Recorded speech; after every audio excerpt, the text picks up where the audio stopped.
Life in the Carlyle household always looked immaculate from the outside. A sprawling estate with manicured lawns, fountains bubbling in the gardens, and a facade of familial perfection. I, Victor Carlyle, had worked tirelessly to build this life. Born with nothing, I had created an empire, one that not only made me wealthy but also provided for my family. My wife, Camille, our twin boys Liam and Ethan, and our brilliant daughter, Sophia. Our mornings were routines of warmth and laughter. Camille would glide into the dining room with her coffee, her presence effortlessly commanding attention. The kids would banter over breakfast, Liam teasing Ethan about his coding projects while Sophia gave them both mock lectures about professionalism. It was a dream life, one I thought was untouchable, but I had started noticing cracks in the surface. It began subtly, small discrepancies in Camille's demeanor, missing funds that didn't add up, and late nights that were brushed off with vague explanations. "Oh, it's just a charity board meeting," she'd say with a dismissive wave, her diamond bracelet catching the light. My instincts, honed from years of navigating treacherous business waters, whispered something was amiss. I confided in my sister, Nora. "She's lying about something," I said one evening, my voice low.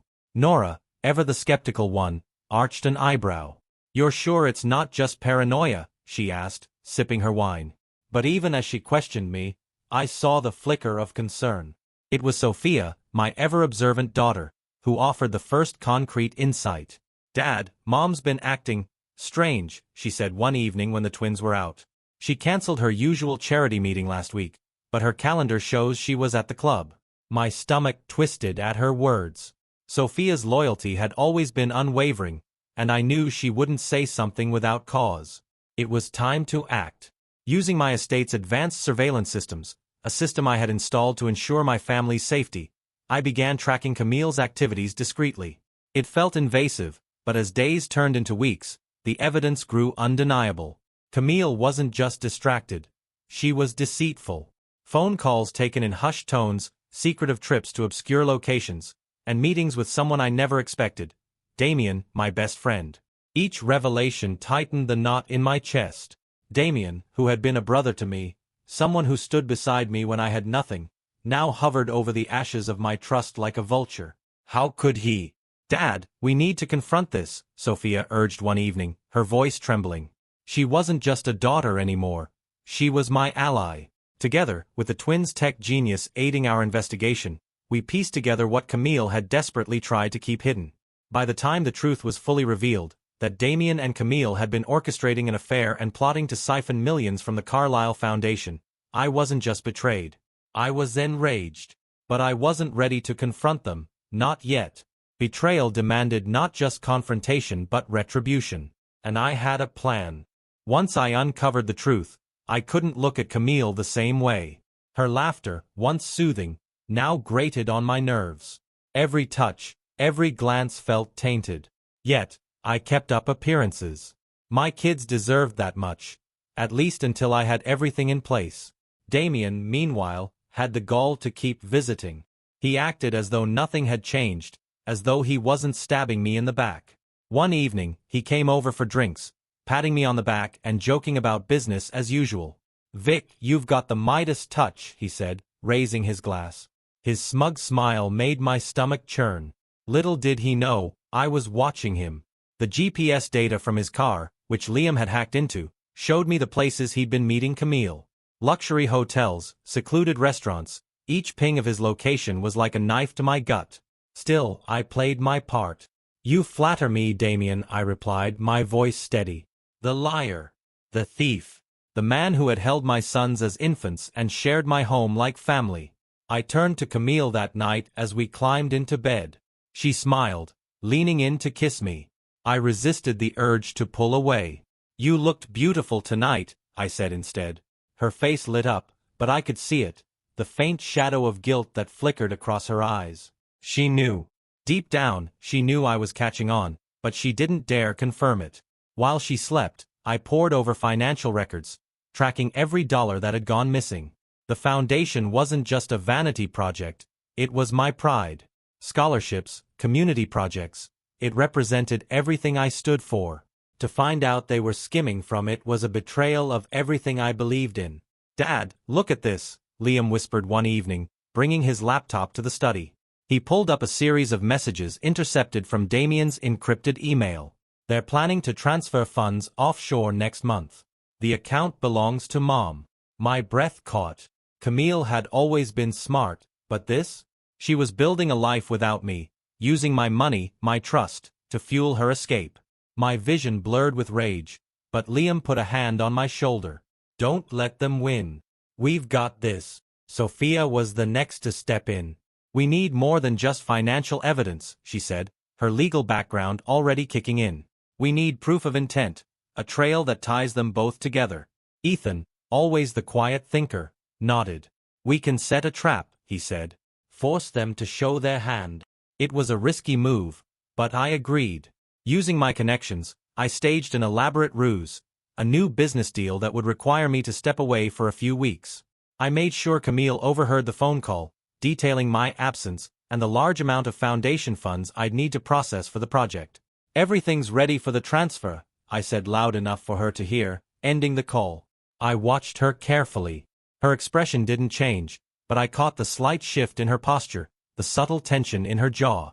She was listening, and she was planning. Sure enough, 2 nights later, Damien arrived at the estate under the pretense of checking in. Camille, dressed a little too elegantly for a casual evening, greeted him at the door. I watched from the surveillance room as they sat in the parlor, whispering urgently. My cameras caught every word. Are you sure he won't find out? Damien asked, his voice low but tense. Camille smirked, sipping her wine. Victor's too distracted with his empire. He trusts me. Her tone was icy, devoid of any warmth I once thought was real. Good, Damien said, leaning in. Once the funds are secured, we'll leave this miserable city. Together. I clenched my fists, my knuckles turning white. Together. The word rang in my ears like a taunt. They weren't just betraying me, they were mocking me, erasing me from the life I had built. But they didn't know the storm that was coming. The morning after their whispered plotting, I kept up my role as the unsuspecting husband. I kissed Camille on the cheek as I left for the office. Don't wait up tonight, I said with a smile. Big meeting downtown. She smiled back, her expression calm and composed, though I could sense her excitement simmering just beneath the surface. That was her biggest flaw, her inability to hide the thrill of getting away with something. Once I was out of sight, my real work began. The twins and I convened in my private study. We need this to be airtight, I told them. No loopholes, no chances for them to wriggle out. Ethan had already been working on a program to track the stolen funds in real time. We can redirect the transfer the second they make their move, he said confidently. Liam, on the other hand, had been focusing on surveillance. We'll have live feeds from every angle, he said, his eyes gleaming with determination. They won't know what hit them. Sophia, the mastermind behind the legal strategy, chimed in. And I'll make sure every piece of evidence is admissible in court. If they think they can argue their way out of this, they're in for a surprise. We had one shot to get this right, and I wasn't leaving anything to chance. By the end of the day, everything was in place. Cameras and microphones hidden in the parlor, bedroom, and office. Bank accounts flagged for suspicious activity. Even their cars were bugged. If Camille or Damien so much as sneezed suspiciously, I'd know. But surveillance wasn't enough. I needed a stage, a public forum where their betrayal would be undeniable, an opportunity to expose them in front of everyone who mattered. That's when Sophia had the idea. My celebration party, she said, her voice firm. It's the perfect setting. The guest list is full of influential people. Politicians, donors, board members. If we reveal everything there, it will destroy them. At first, I hesitated. Sophia's party was supposed to be a celebration of her hard work, not a battlefield. But she wouldn't back down. Dad, this is my family too, she said, her voice trembling. I won't let them get away with this. I nodded. Okay, let's do it. The day of the party arrived, and the estate was transformed into a dazzling display of opulence. Chandeliers sparkled, champagne flowed, and a live orchestra played softly in the background. Camille, as always, looked stunning, effortlessly charming the guests as though she hadn't been plotting my ruin just days before. Damien arrived late, dressed to impress, his smile as fake as the promises he'd made me over the years.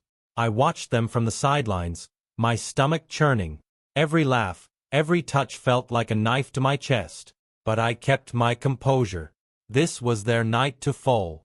At the height of the evening, when the room buzzed with energy, I took the stage. "Ladies and gentlemen," I began, my voice steady. "Thank you all for coming to celebrate Sophia's incredible achievements. But before we continue, I'd like to share something very important." Camille's smile faltered slightly, her eyes narrowing as she tried to gauge my intent. Damien shifted uncomfortably in his seat. "Good." The twins, stationed at the back of the room with their laptops, began the show. On the massive screen behind me, footage from my hidden cameras played. Camille and Damien's secret meetings, their whispered conversations, the damning evidence of their betrayal. Gasps and murmurs rippled through the crowd as the full extent of their deception was laid bare. But the real bombshell came next.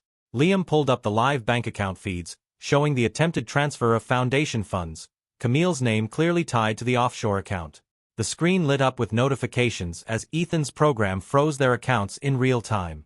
Camille's face went pale, her usual composure crumbling as the audience turned to look at her. Damien, ever the coward, tried to slink away, but the twins had anticipated this.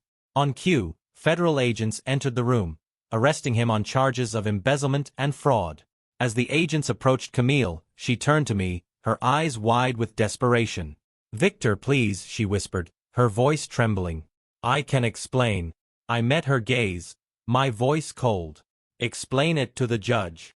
The room erupted into chaos the moment Camille and Damien were escorted out in handcuffs. Guests murmured, some outright whispering about the scandal they had just witnessed. Damien, ever the fool, yelled back at me as he was led out. "You'll regret this, Victor," he spat. "You think you're untouchable? You're nothing without me." His words barely registered.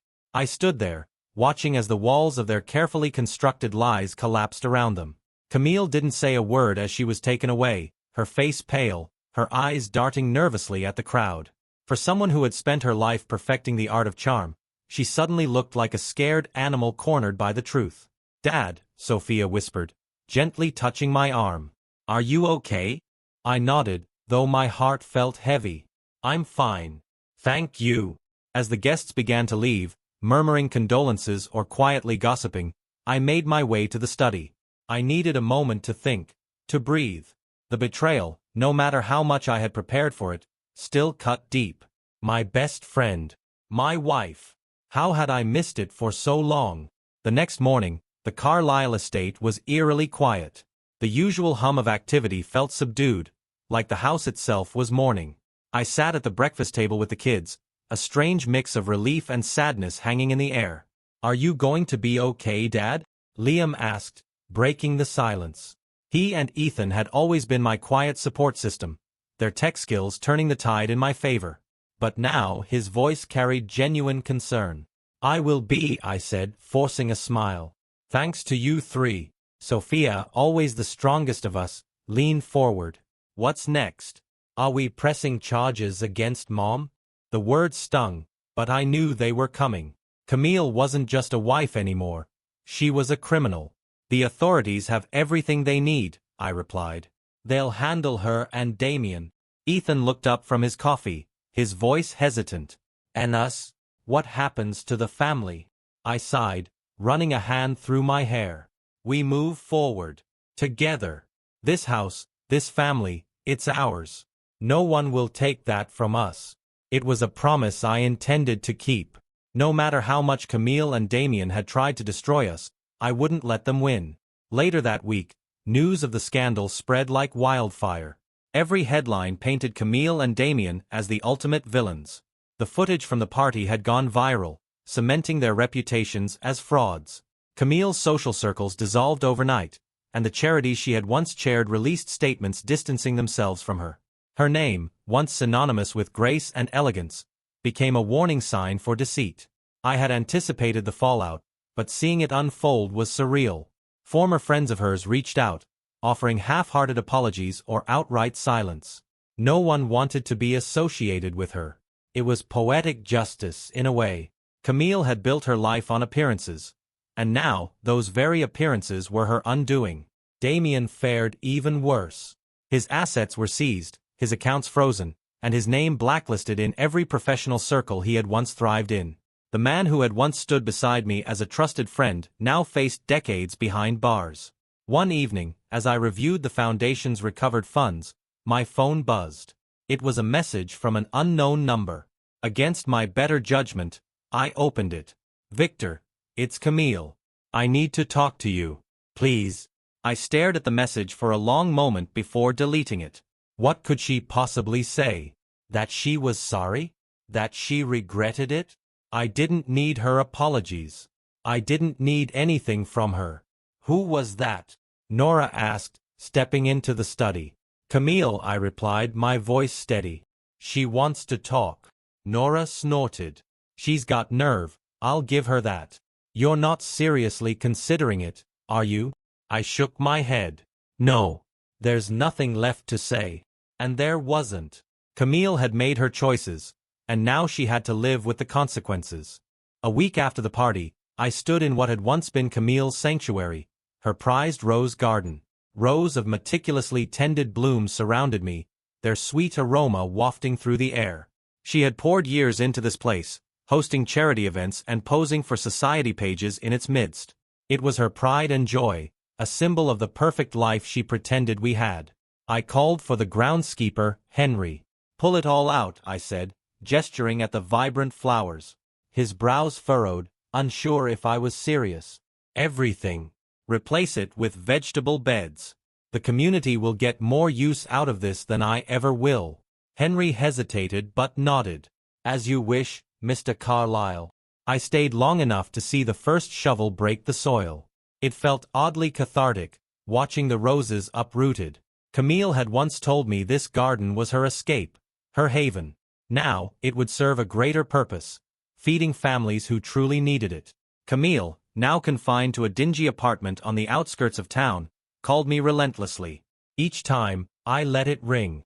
She tried emails next, but I filtered them directly to my trash folder. I wasn't interested in her apologies or excuses. She had gambled everything and lost. Her social fall from grace was spectacular. The charities she once chaired sent official notices removing her from their boards. Her face was plastered on tabloids with headlines like "The Fallen Queen of Carlisle Manor" and "From Wealth to Wretched, Camille Carlisle's Collapse." She tried defending herself on social media, posting tearful videos claiming she had been misunderstood and pressured into her actions. The internet, ruthless as ever, was not forgiving. Comment sections filled with scorn, ridicule, and memes of her infamous phrase from the party, "Victor's just an ATM with no brain." As for Damien, his descent was equally swift. The SEC, spurred on by the mountain of evidence we handed them, wasted no time. They froze his remaining assets, revoked his professional licenses, and ensured he couldn't step into any financial circle again. Within days, his cars and homes were repossessed, leaving him with nothing but a crumbling apartment that screamed desperation. The arrest at the party had shattered his image. Investors pulled out of his projects, and his name became toxic in the business world. To add insult to injury, the watch he had so proudly worn, a family heirloom, was seized and auctioned off to fund scholarships through the Carlyle Foundation. Knowing that something so personal to him would now fuel the dreams of underprivileged students brought a dark satisfaction. At home, life began to settle into a new normal. The twins dove back into their studies and hobbies, channeling their frustrations into creating software tools for the foundation. Sophia resumed her work with the legal team, ensuring our charitable projects stayed untarnished. One evening, I gathered them in the living room. "I want to thank you," I said, looking at each of them. "Without your strength, your intelligence, and your support, I couldn't have done this." Sophia smiled, though there was a hint of sadness in her eyes. "We're a family, Dad. We stick together." It wasn't the life I had imagined, but it was one I could live with. For all Camille and Damien had tried to destroy, they couldn't touch the bond one had with my children. A week later, a package arrived at my office. Inside was a framed photo from my early years with Camille, back when I thought we were building something real. Attached was a note, written in her familiar cursive. "Victor, you've taken everything from me. I hope it was worth it. Camille." I stared at the photo for a long moment before calling my assistant. "Send this to storage," I said, handing her the frame. "I don't want it in the house." Camille hadn't realized yet. I hadn't taken everything from her. She had given it away the moment she betrayed me. After the storm had passed, my focus shifted to protecting what mattered most: my family and the Carlyle legacy. Camille and Damien had nearly destroyed everything I'd worked for. I wasn't about to let anyone else take another shot. The first step was restructuring the Carlyle Foundation. Sophia, ever the strategist, proposed tightening oversight and implementing new transparency measures. "We need to ensure no one can exploit it like they did," she said. "Agreed," I nodded. "Let's make it ironclad." The twins came up with an automated monitoring system to flag irregularities in real time. "If someone so much as sneezes near the funds, we'll know," Liam joked. But it wasn't just a joke. The program was airtight, another layer of security ensuring the foundation's resources went where they were supposed to. The scholarships funded through the foundation became my personal mission. Every time a student wrote a letter of thanks or shared their story, it felt like a piece of my broken trust was restored. Damien and Camille had tried to tarnish this work, but their actions only fueled my determination to make the foundation stronger than ever. In the weeks that followed, I made one more strategic move: reclaiming the Carlyle name. The public nature of Camille's betrayal had cast a shadow over my reputation, and while most people were supportive, there were whispers. How did he not see it? Was he complicit? Those whispers needed to end. With Nora's help, I began a subtle PR campaign. Articles were published highlighting the Foundation's recovery, our commitment to transparency, and the groundbreaking projects spearheaded by the kids. One headline stood out: "Victor Carlyle, rising above betrayal to build a better tomorrow." Sophia even agreed to sit for an interview, painting a vivid picture of the family's resilience. "My father's strength isn't in his wealth," she said. "It's in his ability to adapt and overcome. We're stronger now than we've ever been." The narrative shifted. People stopped talking about Camille's affair and Damien's betrayal. Instead, they focused on our family's success story: a phoenix rising from the ashes of deceit. Meanwhile, Camille's life continued to unravel. Her once vibrant social media accounts were a wasteland of deleted posts and ignored messages.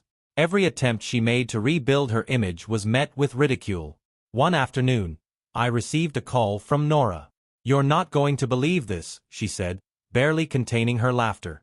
"Camille tried to join the Garden Society's charity board again." I smirked. "Let me guess, they declined."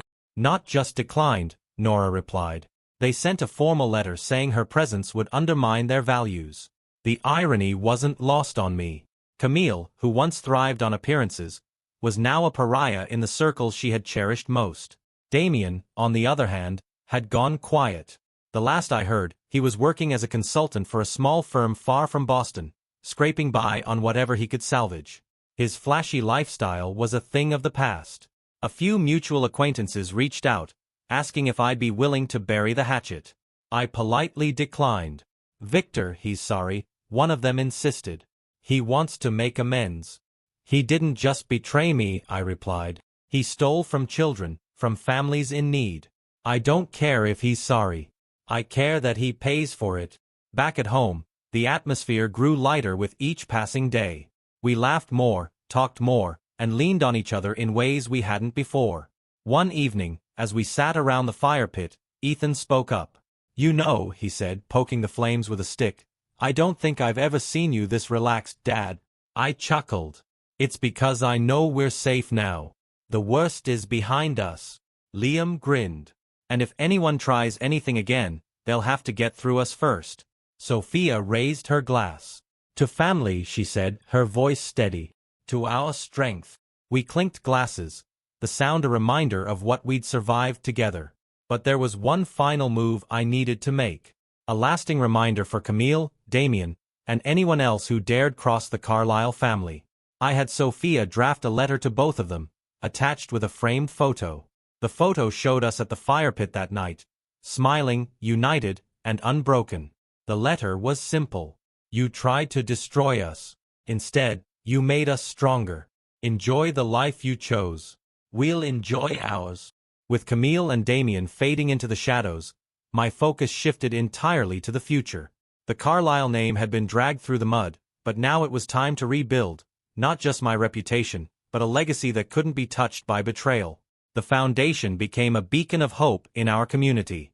We started funding new initiatives, including a mentorship program that paired scholarship recipients with successful professionals. It wasn't just about handing out money anymore. It was about giving people the tools to build their own success stories. Liam and Ethan took on a special project, a tech lab funded by the foundation. Think of it as a playground for innovation, Liam explained during one of our planning meetings. We'll provide resources for underprivileged kids to learn coding, robotics, and engineering. Ethan added, it's not just about education. It's about giving them the confidence to dream bigger. The board loved the idea, and soon enough, the Carlyle Tech Initiative was born. Watching the twins pour their energy into the project was one of the proudest moments of my life. Sophia, too, found her calling. She started a legal aid program, focusing on families caught in financial scams. If there had been something like this for the foundation's beneficiaries, she said one evening, Damien and Mom wouldn't have gotten away with as much as they did. Her passion was infectious. She rallied a team of young attorneys, all eager to make a difference. Within months, the program was helping dozens of families reclaim stolen funds and avoid predatory practices. At home, the shift was palpable. We weren't just surviving anymore. We were thriving. Simple family dinners became lively debates about our next projects, our laughter echoing through the halls. It felt good, like we'd finally found our balance. One evening, as I walked through the newly planted vegetable garden where Camille's roses once stood, I saw neighbors picking fresh produce. The sight filled me with an unexpected sense of peace. Camille had wanted this garden to be her legacy, a symbol of her refinement. Now, it was something much greater, a source of nourishment and community. The public perception of the Carlyle family had transformed. Where once there was gossip and scandal, now there was respect. The foundation was setting records for donations, and our family name was synonymous with innovation and resilience. But the past had a way of creeping back in. One morning, my assistant handed me an envelope. This came by courier, she said, her tone wary. Inside was a letter from Camille. Victor, I've lost everything, but I've learned more about myself in these months than I did in our entire marriage. I don't expect your forgiveness. I know I don't deserve it. But I hope, for our children's sake, you'll let me see them. They're all I have left. I stared at the words, a mix of anger and pity washing over me. She hadn't earned my forgiveness, but she was still their mother. I decided to speak with Sophia, Liam, and Ethan before making a decision. That evening, I laid the letter on the table. Your mom wants to see you, I said carefully. But it's up to you. I won't force anything. The room was quiet for a moment. Finally, Sophia spoke. I don't think I'm ready, she said. Not yet. Liam nodded in agreement. She made her choice, Dad. We've moved on. She should too. Ethan, always the quiet one, added, maybe someday. But not now. I respected their decision. Camille had lost their trust, and trust wasn't something easily rebuilt. Over the next few years, the Carlyle family grew stronger. The foundation expanded internationally, the tech lab produced its first round of student innovators, and Sophia's legal program became a model for other charities. On the anniversary of that infamous party, we held a gala, this time to celebrate the foundation's success. The event was packed with supporters, all eager to see the family that had turned betrayal into triumph. As I stood on the stage with my children, I felt a sense of pride that words couldn't capture. This isn't just my legacy, I told the crowd. It's ours. It's proof that no matter what life throws at you, family and resilience can overcome anything. The applause was thunderous, and as I looked at my kids, I knew we were finally where we were meant to be. Time has a way of softening even the sharpest edges of pain. Over the following months, life began to feel normal again, though a different kind of normal. The betrayal that had nearly destroyed us became a scar, a reminder of what we'd survived, but no longer the defining feature of our lives. The foundation continued to flourish, and our family's bond grew stronger with every challenge we overcame. But amid the success, there was still an ache I couldn't ignore: the loneliness. 4 years, I'd built my world around Camille and the life we shared, and now that space felt hollow. One evening, after a long day at the office, Nora stopped by for a visit. She always had a knack for showing up when I needed someone to talk to, even if I wouldn't admit it. "You've been quiet lately," she said, settling into the armchair by the fire. "That's not like you." "I've had a lot on my mind," I replied, swirling the scotch in my glass. "The kids are thriving, the foundation's doing better than ever, but something's missing." She tilted her head, giving me that knowing look only a sister could. "You mean someone's missing?" I sighed. "I don't even know where to begin, Nora. After everything with Camille, how do I trust anyone again?" She leaned forward, her expression softening. "Victor, not everyone is Camille. You're allowed to be happy. You deserve to be happy." I thought about Nora's words for days, but it wasn't until weeks later that I finally took a step forward. At a charity event for the foundation, I found myself deep in conversation with Claire, one of our donors.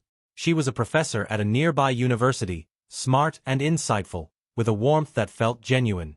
We talked about everything from philanthropy to travel, and for the first time in a long while, I felt something stir, something I thought I'd buried. The kids noticed it too. After the event, Sophia cornered me in the kitchen, her arms crossed but a teasing smile on her face. "So, who's Claire?" I chuckled, shaking my head. "Just a donor."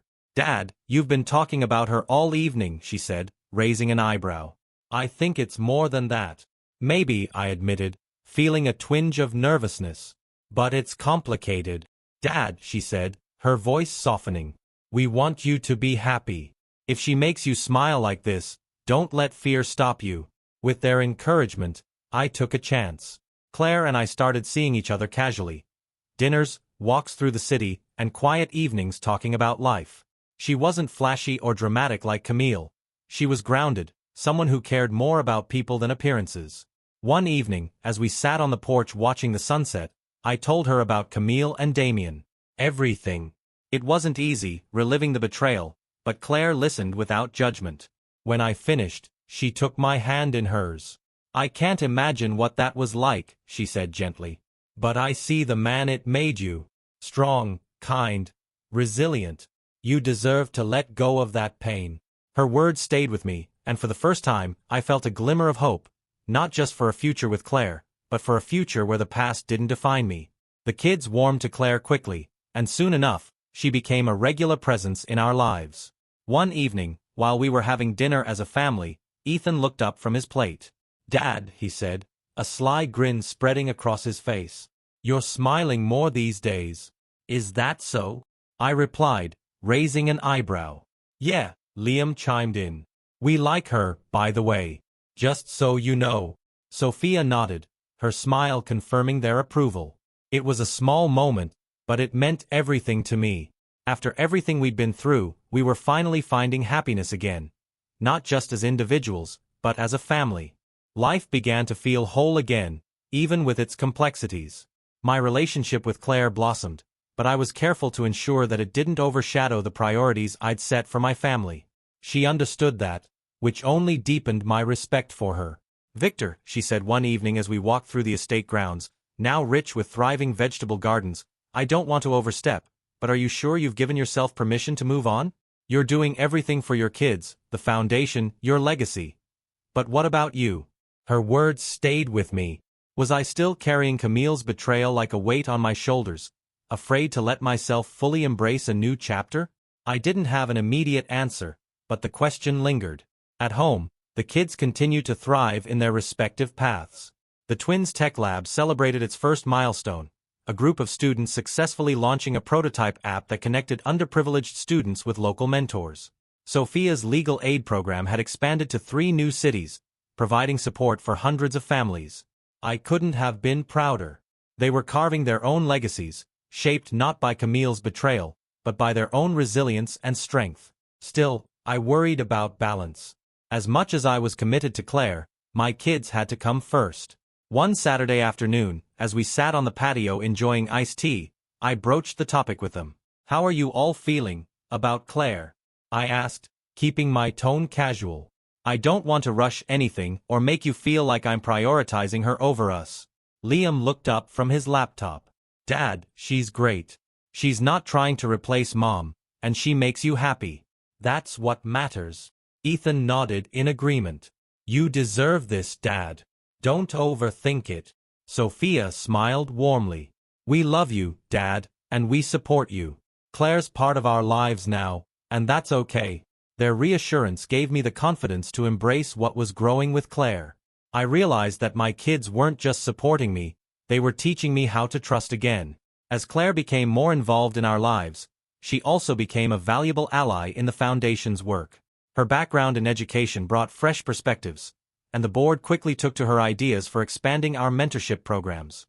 She and Sophia worked seamlessly together, and the twins appreciated her insights on how technology could better serve the community. But not everyone welcomed her with open arms. At a fundraising gala, one of Camille's old acquaintances, Lydia, approached us. Victor, it's lovely to see you, she said, her smile as fake as the diamonds around her neck. Her gaze shifted to Claire. And you must be the new companion. I felt Claire's hand tighten slightly on my arm, but her expression remained composed. I'm Claire, she said politely, extending her hand. It's nice to meet you. Lydia ignored the gesture, turning back to me. I suppose you've moved on quickly. Camille always said you were good at compartmentalizing. It took everything in me to keep my tone civil. Camille made her choices. Lydia. I've made mine. Lydia opened her mouth to respond, but Claire cut her off, her voice calm but firm. Victor's done an incredible job rebuilding after everything he's been through. I'm proud to stand beside him, and so are his kids. Lydia blinked, clearly caught off guard. Well, she muttered, I suppose that's one way to see it. As she walked away, I turned to Claire. Thank you for that. She smiled. You've got nothing to prove to people like her, Victor. Neither do I. Later that night, as we sat on the couch at home, Sophia joined us with a mischievous grin. Dad, I heard about Claire's showdown with Lydia. I groaned. Word travels fast, I see. It was amazing, Sophia said, laughing. We need more people like her in our corner. I glanced at Claire, who was smiling but slightly flustered. I think she's earned her spot, I said, squeezing her hand. As my relationship with Claire deepened, I learned to navigate the delicate balance between my role as a father, a philanthropist, and a man rebuilding his life. It wasn't always easy, but for the first time in years, I felt like I was moving forward, not just for my family, but for myself. Years later, the Carlisle estate stood as a testament to resilience and renewal. The once tumultuous house now thrived with warmth and laughter. The garden, brimming with vegetables and flowers planted by local families, symbolized a legacy far greater than Camille's shallow aspirations. It wasn't just a home anymore, it was a hub of community and growth. One crisp autumn evening, we gathered in the living room. The fireplace crackled softly as the kids, though they weren't really kids anymore, chatted about their latest projects. Liam was preparing to launch his first tech startup, and Ethan had been hired by a top firm for his cybersecurity expertise. Sophia had just accepted a partnership at a prominent law firm but continued to oversee the Foundation's legal aid initiatives. You've all done more than I ever could have imagined, I said, my voice filled with pride. Your mother. She may have been part of our past, but you've shown that she doesn't define our future. Sophia nodded. We're where we are because you taught us to fight for what's right, Dad. And you never let betrayal break us. Ethan grinned. Besides, we've got you to thank for the revenge lesson. Very thorough. The room erupted in laughter, and for a moment, the weight of everything we'd been through seemed far away. Claire had become an inseparable part of our family, though she never tried to fill Camille's role. She and the kids had developed a natural bond, and her insights into the Foundation's educational programs made her an invaluable partner in more ways than one. One evening, as we walked through the garden, she paused, looking up at the stars. Do you ever think about her? She asked, her tone gentle. I knew she meant Camille. Sometimes, I admitted. But not with anger anymore. She made her choices, and they shaped us into who we are now. I don't have room for bitterness anymore. Not with everything we've built. Claire smiled, her hand slipping into mine. You've come a long way, Victor. We all have. The following spring, the Foundation celebrated a major milestone. Its 10,000th scholarship awarded. The gala was a grand affair, with students and their families sharing stories of how the Carlisle Foundation had changed their lives. As I stood on the stage with my children and Claire by my side, I felt a sense of fulfillment I hadn't thought possible. This foundation is about more than just scholarships or programs, I said to the crowd. It's about proving that no matter how much someone tries to take from you, you can always rebuild. You can always find purpose in the ashes. The applause was thunderous, but what mattered most to me were the proud smiles on my children's faces. Later that night, as the festivities wound down, a familiar name popped into my thoughts. Camille. It had been years since I'd heard from her, though I knew through quiet channels that she was living a modest life, far from the circles she once commanded. Damien was still in prison, serving time for his crimes. I wasn't angry anymore, just indifferent. They were footnotes in a story that had become so much more than their betrayal. Back at the estate, the fire pit flickered as we sat together, sharing stories and plans for the future. Liam and Ethan teased Sophia about her latest case, and Claire leaned against me, laughing along. "Dad," Sophia said suddenly, her tone serious but warm. "Do you think we've finally made it?" I looked at each of them, my heart full. "We didn't just make it," I said. "We thrived. Together." The fire crackled, the stars shimmered above, and for the first time in a long while, I felt complete. The betrayal that had once threatened to destroy us had instead forged something unbreakable. A family, a legacy, and a life rebuilt on trust, love, and resilience. And as I watched my family laugh and dream under the night sky, I knew the best chapters of our story were still ahead.